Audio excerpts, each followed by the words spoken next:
Hey there. Good to see you guys. Listen, today I want to talk just for a moment about moms and taking care of yourselves. Now, I do have a praise report. As you might have noticed in the title, it indicates that my diabetes is reversing. But I have to tell you the whole story. In 2014, I was diagnosed with a brain tumor. I also had diabetes at the time and was eating in any way that I pleased. I knew what I was supposed to eat. I knew how I was supposed to eat, but I struggled with doing the right thing. Good morning. And so the brain tumor caught my attention. It was a very small brain tumor, a meningioma. It wasn't growing. It didn't bother me, and so I wasn't going to bother it.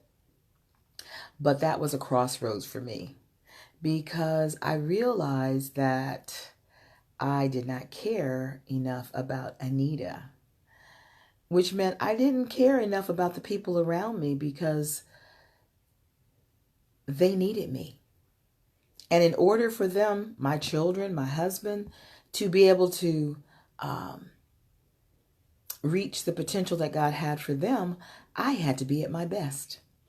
And there were days I wasn't even trying. I mean, all the candy I wanted, all the desserts I wanted, just whatever I want. Didn't check my blood to see how things were going. And I had one friend, her name was Denise Rhodes, and she's passed away now. But I remember one day she was so mad at me, and I couldn't figure it out. She was like, "You don't care about yourself. When was the last time you checked your blood?" And I was like, I don't know. She kept asking me these questions. And the more she asked, the more I realized, oh, wow, I'm not taking care of Anita. And then I began to understand why she was so upset, because she loved me as a friend. And she saw that the lifestyle I was living was going to take me out before time. And so I still didn't really do anything about it when she, kind of straightened me out. But that brain tumor caught my attention. And I began to eat differently. I began to do a little exercise. And I ended up doing a modified keto. I didn't know what keto was at the time. But just eating lots of fruits and, not fruits. Didn't eat a lot of fruit because there's sugar in that. But a lot of vegetables. And backed up off of the fruit and not so much carbs. And actually for a while I didn't eat meat, and I lost probably about 25 pounds. And then I just got stuck. I couldn't move forward anymore. But my A1Cs, how my blood sugar was doing, they were out of control. 8.9, 7.8, 7.3. They sent me to the endocrinologist. It's like, okay, I guess we're going to have to put you on insulin. I was like, not. So I said, Anita, get yourself together. I said, give me 3 months. And so for 3 months, I did keto, where it's basically, eating vegetables, a little meat, low carb. And I started doing intermittent fasting. Someone had shared it with me. And at first I was like, intermittent fasting, that's not going to work. They tell you when you fast, your metabolism slows down and this, that, and the other. Your body thinks you're in starving mode. And this person was like, I think you need to go check that again. And so I did a lot of research. I actually began to follow a gentleman named Dr. Berg, Berg, on Facebook. And I started seeing some amazing results. But I didn't want to say anything because I was like, maybe this is just a fluke, or maybe I'm not going to stick with it. And so I, didn't say anything until I went to the doctor last week, and my A1C, I posted this on my page, was 8.9 back in April. And when I went to see the doctor last week, it had dropped to 6.4. Now, for those of you who have no clue what I'm talking about, let me just say, that's huge. It's certainly huge for me. It's so huge it put me in the pre-diabetic category. I have had diabetes since about 2004, struggling with my blood sugars all of that time, on insulin at one point. And when I got the notice that said I was now pre-diabetic, I was like, well, what in the world?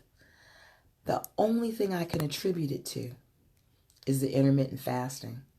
And what I learned about fasting is that it actually gives your body time to heal, because you're not eating and your body's not working, and trying to your digestion is not going.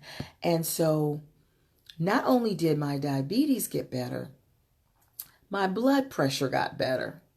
Because when you have diabetes, you end up with high cholesterol, you end up with high blood pressure. Well, my cholesterol's down into a normal range, and my blood pressure is down at like 102/80. And all of it is because of intermittent fasting. Because to tell you the truth, the last 3 months, my eating has been a little crazy. Had a lot going on in my life, got a bit stressed, got off my eating plan, but stuck with intermittent fasting, where I basically eat one meal a day. So I fast about 20 hours, maybe 18 hours a day. I eat maybe about 2 or 3 o'clock. And then, I eat normal, eat what I want.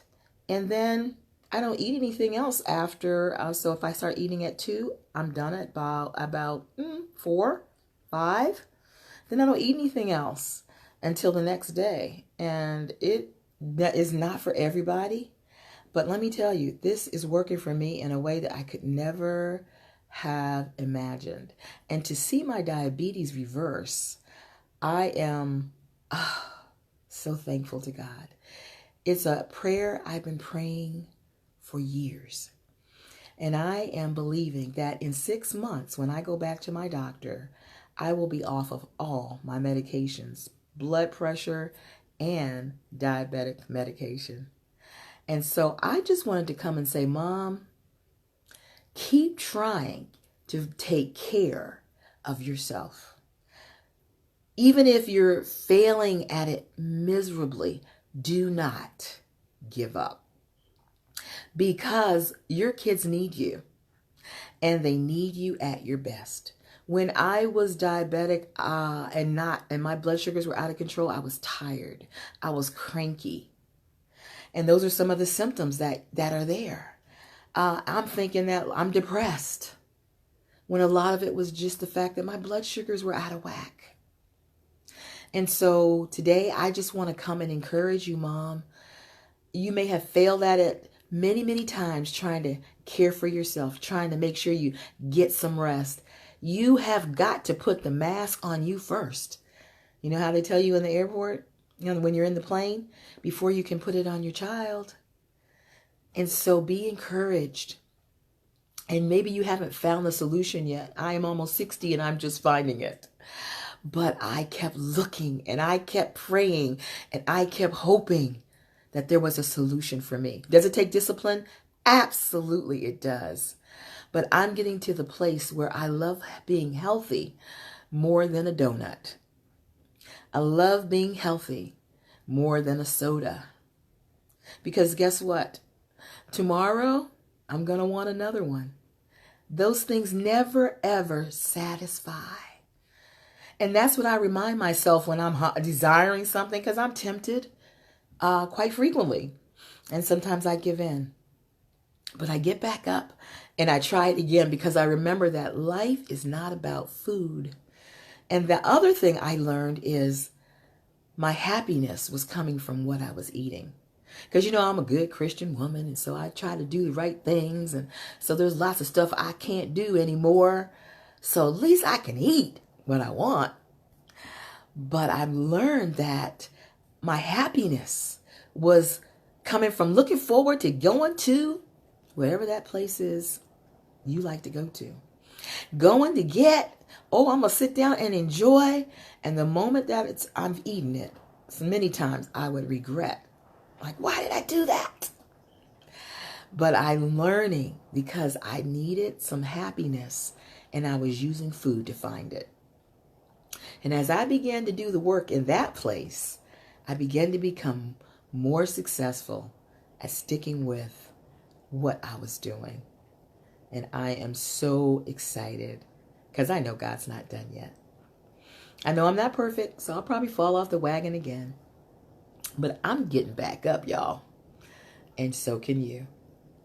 So I'm Anita Gibson. I'm a coach, speaker, educational strategist, and the author of the book Starfinder. And I encourage you today to take care of yourself so you can take care of others. Love you guys.